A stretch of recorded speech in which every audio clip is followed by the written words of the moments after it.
सभी साथियों को जय हिंद। साथियों, राजस्थान होमगार्ड समन्वय समिति एक बार फिर से आपका हार्दिक स्वागत करती है। जैसा कि आप स्क्रीन पर देख रहे हो कि आज शुक्रवार 25 अक्टूबर 2024 को एक अपडेट जो चल रही थी 2:50 पर, ये जयपुर हाई कोर्ट का डिस्प्ले बोर्ड है, जिसके अंदर 1 नंबर कोर्ट, जिसके अंदर आप 74D दिखाई दे रहा है। यानी ये जो 1 नंबर कोर्ट है, ये चीफ जस्टिस साहब का कोर्ट है और इसके अंदर जो 74 नंबर की फ़ाइल है वो राजस्थान होमगार्ड के संबंध के अंदर इसकी सुनवाई चली। आज इसका फाइनल फैसला हुआ है।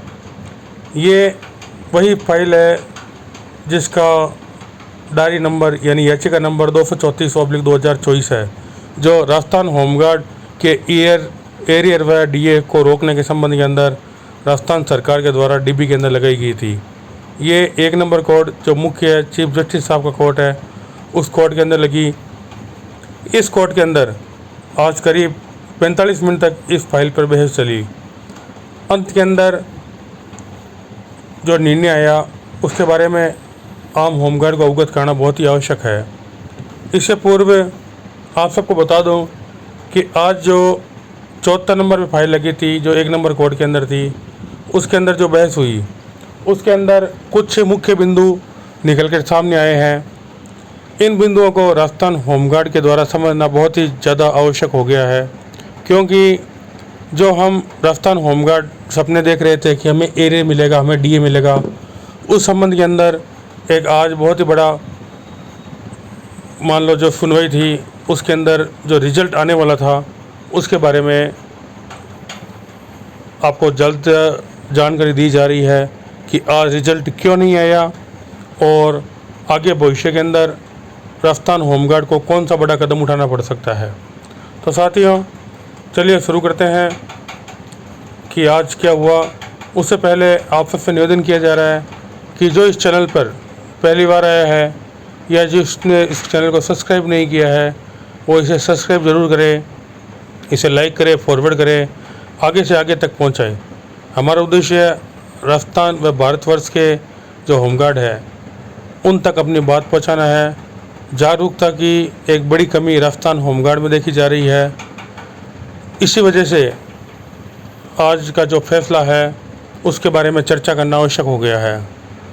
तो आज कोर्ट नंबर 1 के अंदर 74 पे राजस्थान होमगार्ड समन्वय समिति वर्सेस राजस्थान सरकार संबंध के अंदर एक फ़ाइल लगी थी, जो कि डीबी के अंदर थी। 2 जज बिराजे, एक चीफ जस्टिस थे, इनके अलावा एक जज और बिराजे हुए थे। तो साथियों, इसके अंदर जो होमगार्ड के वकील हैं उनका नाम था अभिनव शर्मा, और जो सरकार की तरफ से आए थे वो खुद महाधिवक्ता राजेंद्र जी शर्मा थे, जो कि खुद महाधिवक्ता है, यानी उनसे बड़ा राजस्थान के अंदर कोई सरकारी वकील नहीं है। तो उन्होंने साथियों इस केस को इस तरह से मोड़ा है कि देखने वाला हैरान है। महाधिवक्ता है, कुछ ऐसे पल, ऐसे ऑर्डर या ऐसी चीज़ें जो राजस्थान होमगार्ड की बहुत बड़ी कमजोरी रही है, उनको आज हाई कोर्ट के अंदर उजागर किया गया है। राजस्थान हाई कोर्ट के अंदर जो 2017 के अंदर ईश्वर सिंह बनाम राजस्थान सरकार की तरफ से एक फैसला हुआ था, जिसके अंदर पुलिस पर्सनल का मिनिमम पे लिखा हुआ था। आज इस बात को राजेंद्र जी शर्मा जो महाधिवक्ता है उन्होंने पुरजोर उठाया है कि हमने ईश्वर सिंह बनाम राजस्थान सरकार के जो डीबी के फैसले थे, जो श्रीमान जस्टिस गोपाल जी व्यास के द्वारा दिया गया था, इसकी पूर्णतः पालना कर ली। और कंटेम्प्ट के अंदर जो वकील थे BF तंवर, उन्होंने भी इस फैसले में हामी भरी है और 20,800 की जो कंप्लेंट यानी पालना पूर्व के अंदर कर दी गई है। यानी उनका कहने का अर्थ था कि जो राजस्थान के अंदर 2023 के अंदर फाइल का फैसला आया था वो गलत है, और इन्होंने 2015, 2017 और 2018 इन फैसलों की पूर्णतः पालना कर ली है। अब साथियों, हमने, हमारे वकील ने जो पक्ष रखा था वो था मुख्य सुप्रीम कोर्ट के अंदर सरकार की रिव्यू खारिज होना, और 2015 का जो हिमाचल बनाम राजस्थान सरकार का फैसला है उसके संबंध के अंदर डॉक्यूमेंट पेश किए गए, लेकिन सरकार के द्वारा ये कहा गया है कि ये जो सुप्रीम कोर्ट के फैसले हैं, ये दिल्ली, पंजाब, हिमाचल के फैसले हैं, ये अदर राज्यों के फैसले हैं, इसमें राजस्थान का कहीं कोई नाम नहीं है। तो इसको देखते हुए हमारी कमी रही साथियों कि हम सुप्रीम कोर्ट नहीं जाकर हमने यहाँ तक कि इस फैसलों को या हाई कोर्ट तक लड़ते रहे, यानी राजस्थान होमगार्ड जो है वो कुएं का मेंढक बनी रही और उसने कभी समुद्र के अंदर छलांग लगाने की कोशिश नहीं की। इसका फ़ायदा या इसका नुकसान राजस्थान होमगार्ड को और फ़ायदा राजस्थान सरकार को देखने को मिला। आज बड़ी बहस के बाद भी राजस्थान सरकार ने सुप्रीम कोर्ट के फैसले के बाद भी याचिका खारिज नहीं की और एक फ़ैसला सुरक्षित रख लिया गया। फैसला सुरक्षित का मतलब होता है कि अब चीफ जस्टिस पुनः इस पर विचार करेंगे, पिटीशन पढ़ी जाएगी, हमारी पिटीशन पढ़ी जाएगी, सुप्रीम कोर्ट के आदेश फिर देखे जाएंगे, वेतन की फिर गणना होगी और सारे इसको निष्कर्ष करने के बाद के अंदर चीफ जस्टिस अपना फैसला सुनाएंगे। अब ये फैसला चीफ जस्टिस साहब कब सुनाते हैं ये वक्त बताएगा, क्योंकि जो फैसले सुरक्षित होते हैं उसकी ऑर्डर की कोई समय सीमा नहीं होती।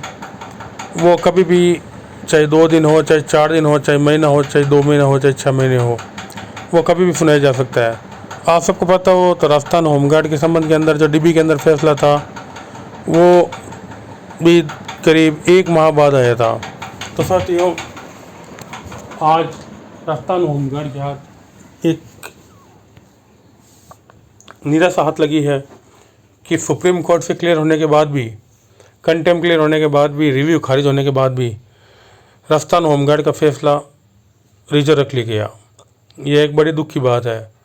तो साथियों, अब जब फैसला आएगा तो उस पर पुनः विचार मंथन किया जाएगा। हालांकि राजस्थान होमगार्ड के लिए 14 नवंबर को कंटेम्प्ट की डेट लगी हुई है और 14 नवंबर को पुनः इस फैसले पर सुनवाई होगी। इसके अंदर फिर वापस एक नई बहस होगी और कंटेम्प्ट का ऑर्डर जो है वो बताया जाएगा। हालांकि सरकार अपना पक्ष रखेगी कि जो भी आज ऑर्डर आएगा वो लेके सरकार आगे जाएगी। तो साथियों, भगवान से दुआ करना कि आज का जो फैसला है रिजर्व रखा गया है वो होमगार्ड हित के अंदर आए, जिससे जो गरीब होमगार्ड है उनके परिवारों को खुशियाँ मिल सके। जैसा भी आदेश होगा, जैसे भी न्यूज़ आएगी, आप सबके सामने बताई जाएगी। भ्रमित नहीं हो साथियों, थोड़ा इंतज़ार कीजिए। जय हिंद, जय भारत।